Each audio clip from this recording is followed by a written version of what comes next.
Welcome to Snooze History, where tonight we sail into waters far removed from Hollywood's romantic fantasies, into the real world of the Golden Age of Piracy. A world of salt-stained wood and wind-burned faces, of desperate freedom and brutal survival, of men and women who chose the uncertain mercy of the sea over the certain cruelty of the world they left behind. Before we begin, I just wanted to say thank you for joining, and I hope your thoughts start to slow and you start to rest. Also comment down below what time it is where you live. Now let's get started. Picture the Caribbean Sea in the year 1715 in the hours before dawn. The sky hangs heavy with clouds the colour of old bruises, dark gold bleeding into navy blue where the first hint of sunrise struggles against the weight of an approaching storm. Rain falls in steady sheets, drumming on the deck of a weathered sloop that rides the swells with the weary patience of a ship that has seen too many storms and knows there will be more to come. Below deck, in the cramped space that serves as captain's cabin, a single candle gutters in its brass holder, casting shadows that dance across water-stained charts and weather-beaten faces. The wood creaks, a constant conversation between hull and ocean that never quite stops, a reminder that only planks and pitch stand between the living and the depths.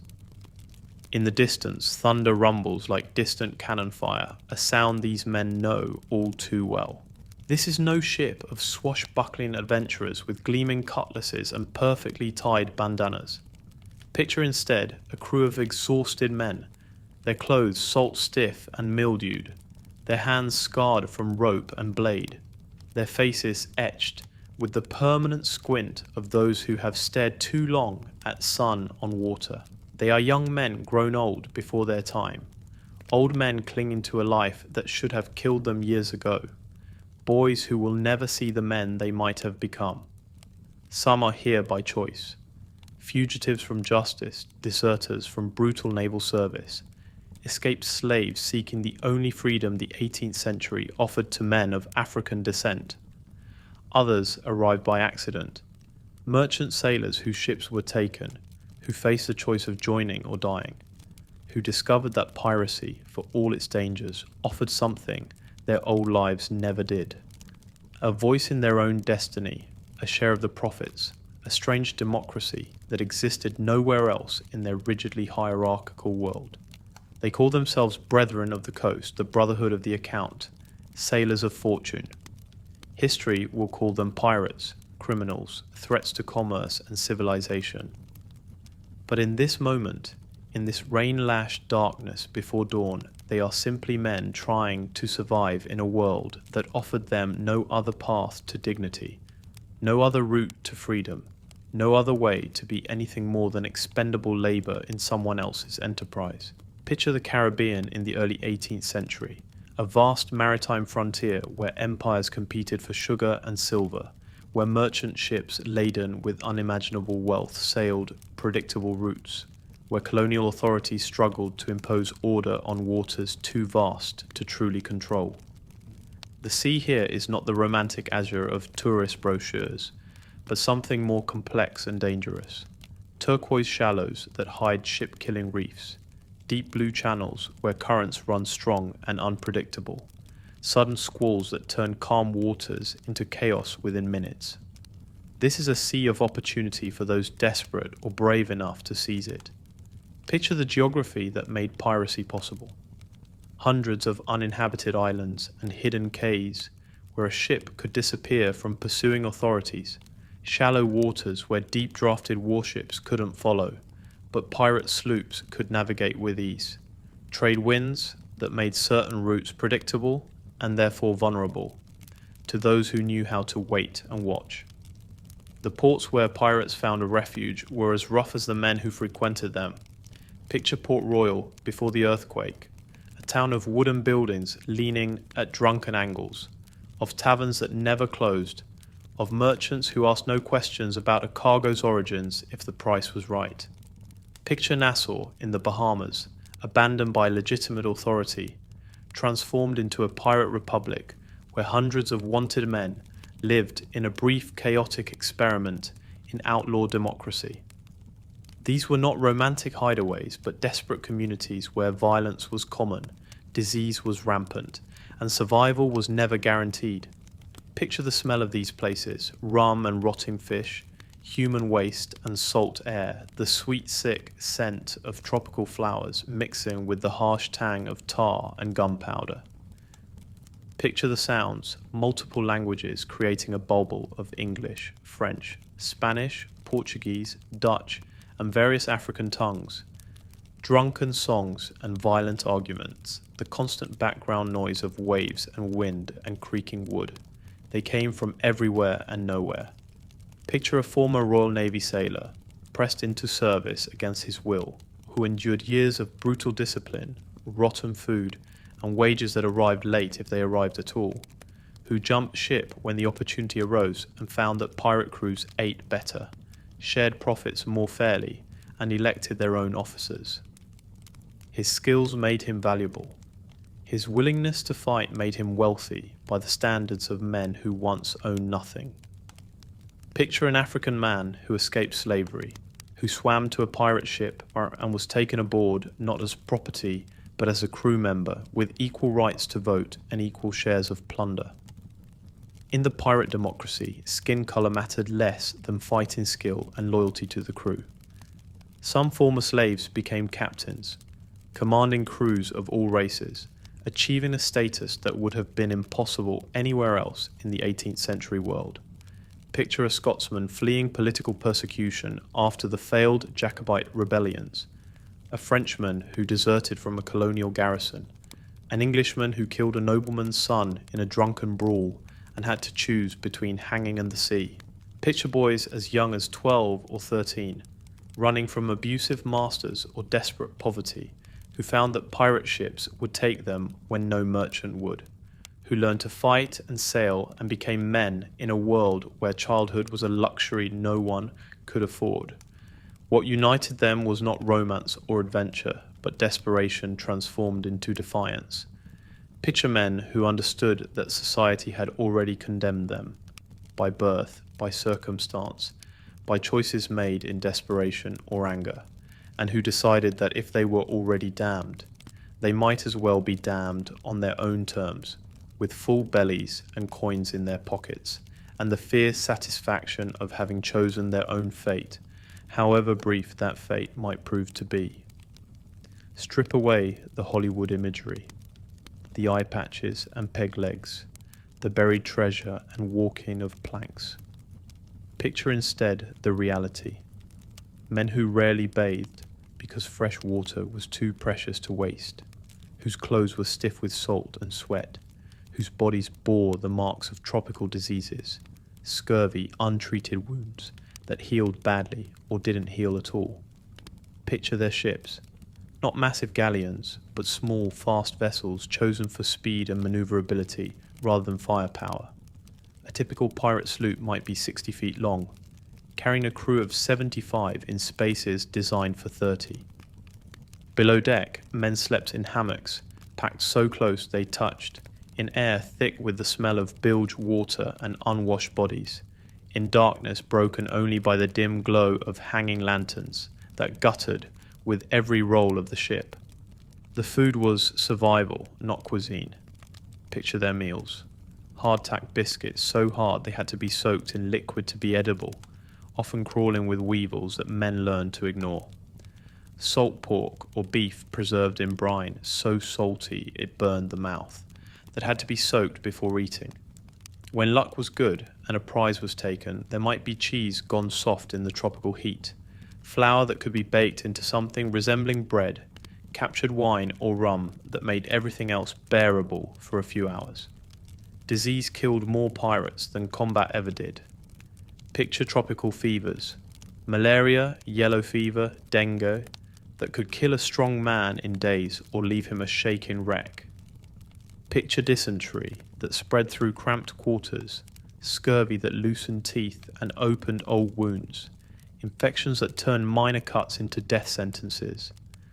The average pirate who survived combat and avoided hanging might live 3 to 5 years in the account before disease, accident, or finally the authorities caught up with him.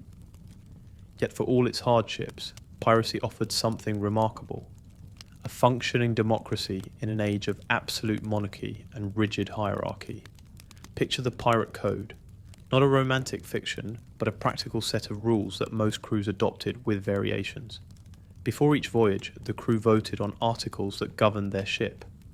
Every man signed or made his mark, agreeing to terms that distributed power and profit in ways that would have seemed revolutionary on land. The captain commanded only in battle and chase.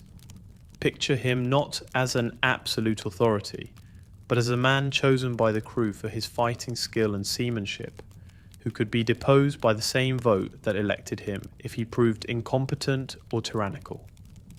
In most decisions, where to sail, whether to attack, how to divide plunder, he had one vote equal to the newest boy on the crew. The quartermaster held real power, elected to represent the crew's interests, to settle disputes, to ensure fair distribution of provisions and plunder. Picture him as a combination of union representative and judge, the check on the captain's authority, the voice of common sailors who in any other maritime context would have no voice at all. Shares of plunder were predetermined and surprisingly equitable. Picture the articles specifying that the captain might receive 1.5 or 2 shares, the quartermaster and other officers slightly more than common sailors, but nothing like the vast inequality of merchant or naval vessels where officers lived in luxury while common sailors scraped by. A boy might receive a half share, but he received it, his portion of the take, regardless of his status or who his father was. Compensation for injury was written into the code. Picture the articles specifying payment for lost limbs, blindness, other wounds sustained in service to the crew.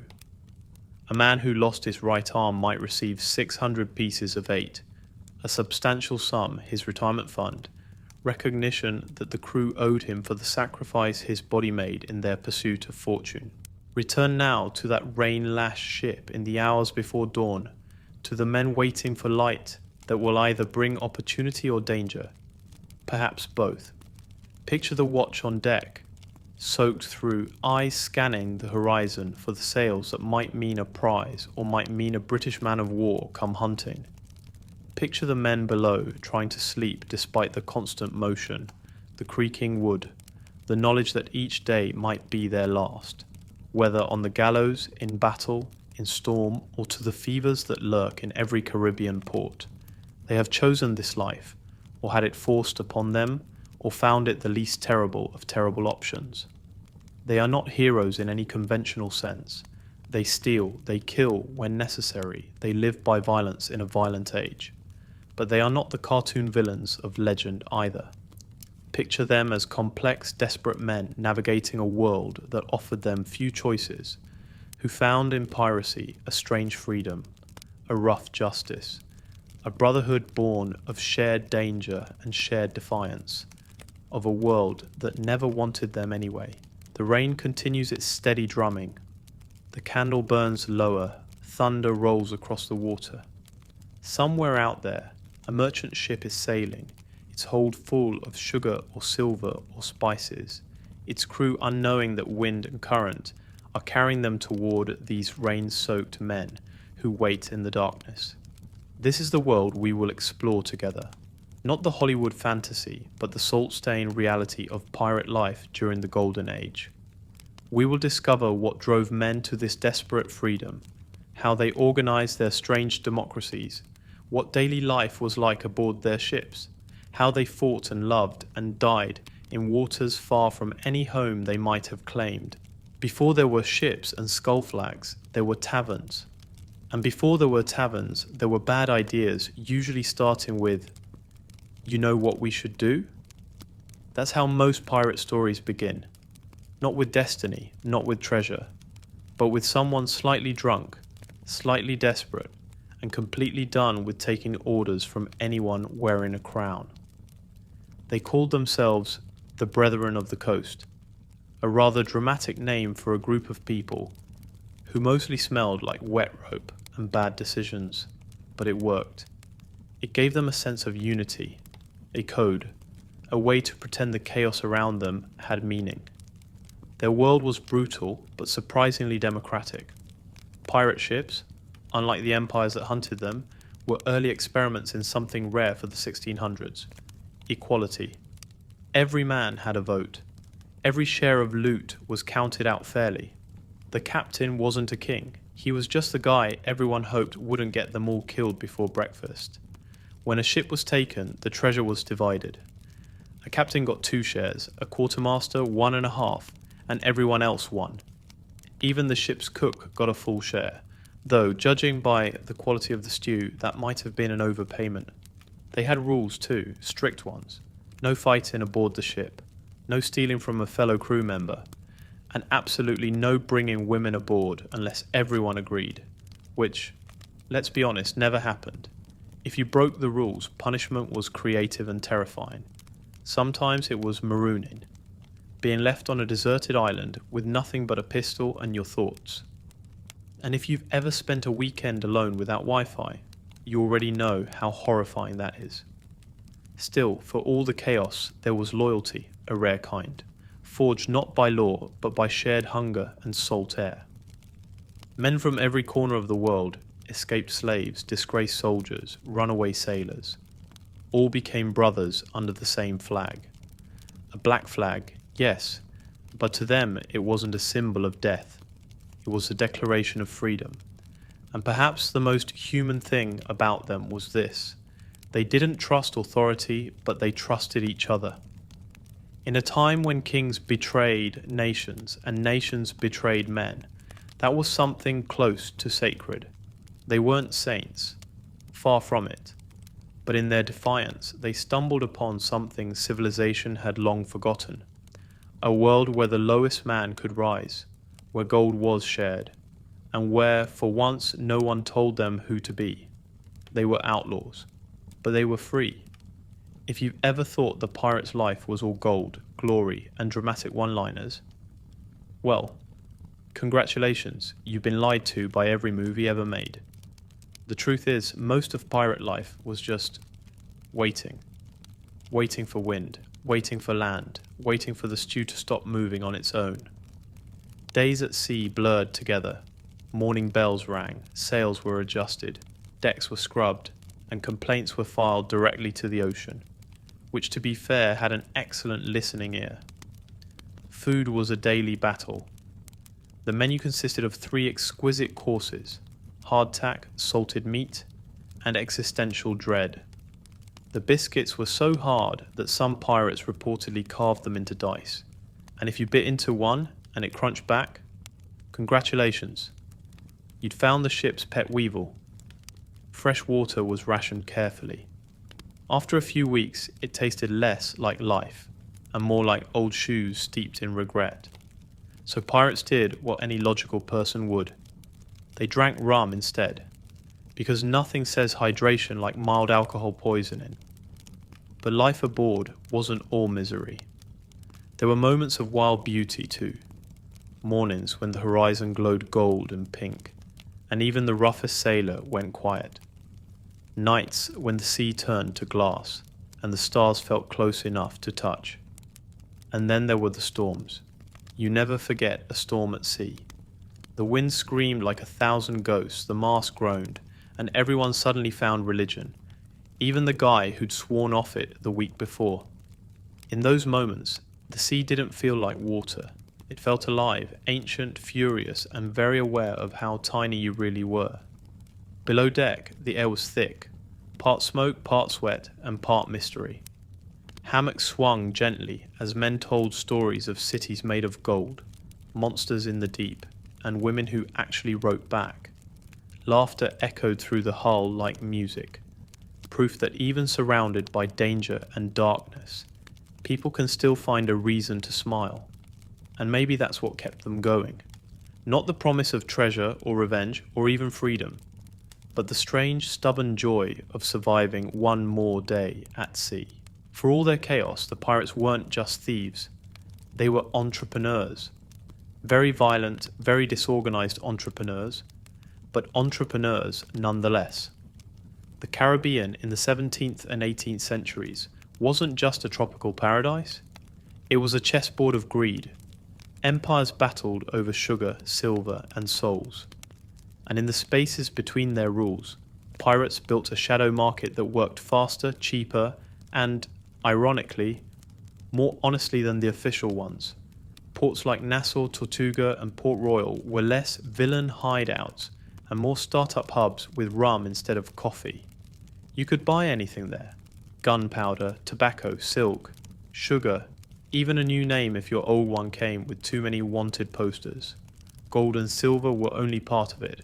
Pirates traded stories, information, and secrets, things far more valuable than coins. A whispered rumor about a Spanish galleon's route was worth more than 10 chests of treasure. And behind all that lawlessness was organization. Every pirate ship was an economy unto itself. Shares, votes, contracts. A floating democracy powered by greed and adrenaline. They even had retirement plans, though most of those involved dying first. The money flowed like rum, fast, sticky, and guaranteed to end in regret. Taverns became banks, rum barrels became currency, and merchants who once called pirates savages quietly began doing business with them behind closed doors. Because the truth no empire wanted to admit was this: pirates kept the system running. They moved goods that kings couldn't, smuggled supplies to colonies that were officially ignored, and forced nations to confront just how fragile their control really was. They were the underworld accountants of empire, balancing the books in blood and smoke. And every time a governor issued a bounty on one pirate, another quietly slipped him a cut of the profits. It was a dance, one part hypocrisy, one part survival. And the music was the sound of coins hitting wood, for men who made a living by breaking the law. Pirates were surprisingly obsessed with having rules. They called it the Pirate's Code, though to be clear it wasn't really a code so much as a list of things we wish we'd remembered before the last mutiny. But it worked. These were laws born not from kings or gods, but from experience, necessity, and a collective desire to not die stupidly. Every ship had its own version, signed, quite literally, in blood. And once you swore by it, you were bound, not by force, but by honor, which is impressive considering most of them stole their boots from other pirates. The code covered everything, from how treasure was divided, to how injuries were compensated, to whether you could play music on Sundays. Some said yes, others said no, proving that even pirates had arguments over weekend plans. If you lost a limb in battle, you were paid for it. A hand. Maybe 600 pieces of 8. A leg. More. An eye. Depends which one.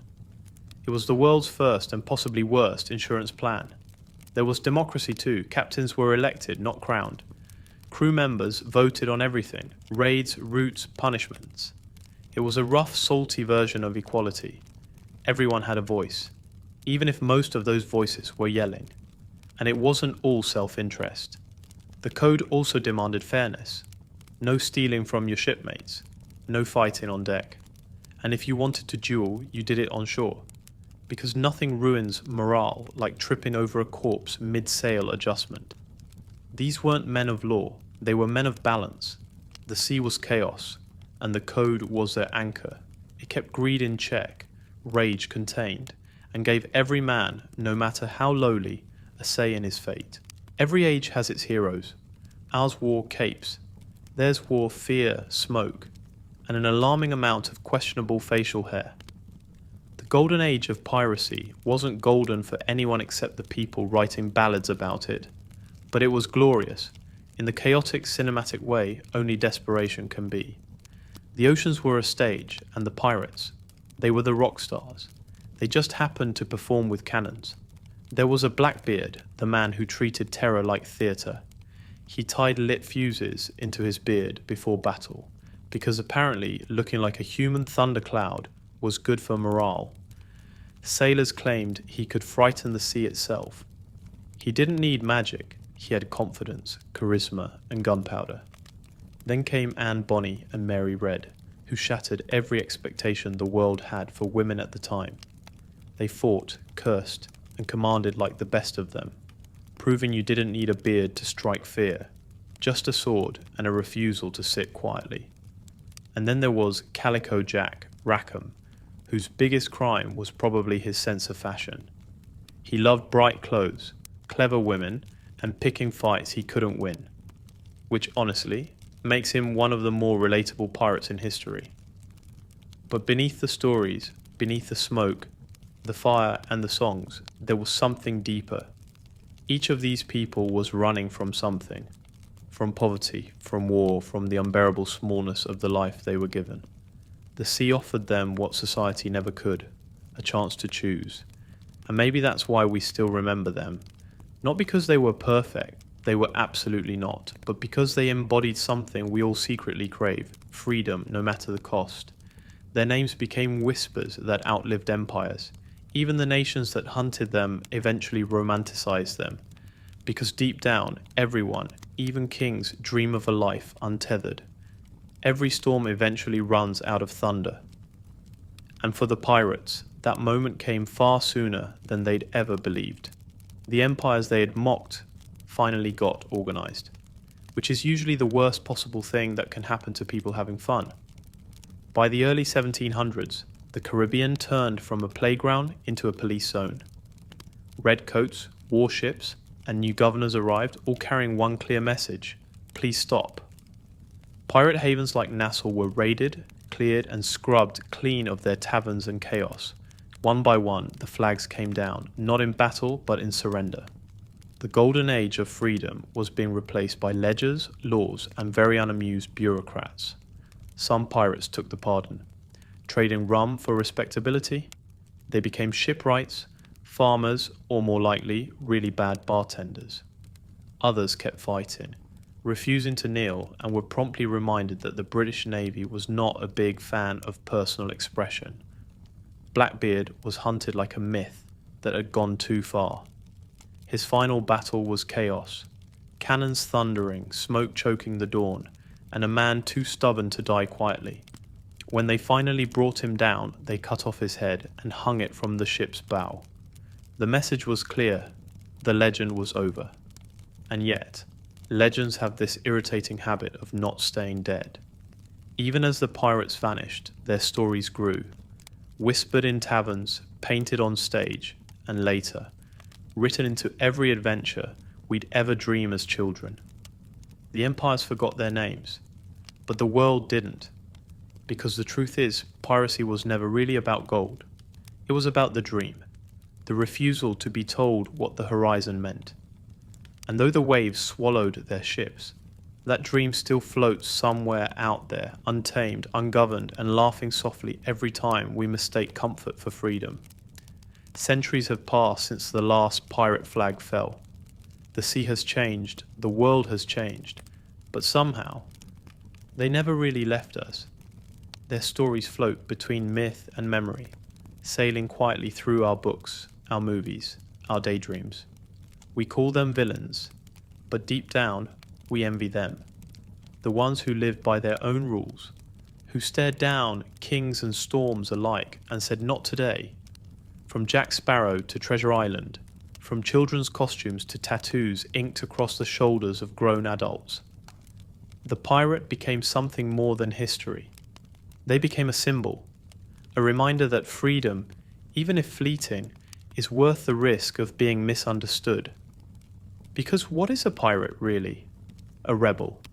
A thief? A poet who traded ink for gunpowder? Maybe all three. They were the last dreamers of the old world, the ones who believed that life was meant to be lived, not obeyed.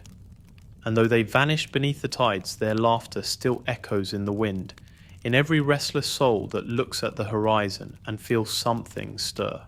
So tonight, as the waves murmur their endless lullaby, remember the ones who refuse to fade quietly, the wild hearts, the rule breakers, the dreamers with salt on their skin and eternity in their eyes. Good night, wanderer, and may your sails always find the wind.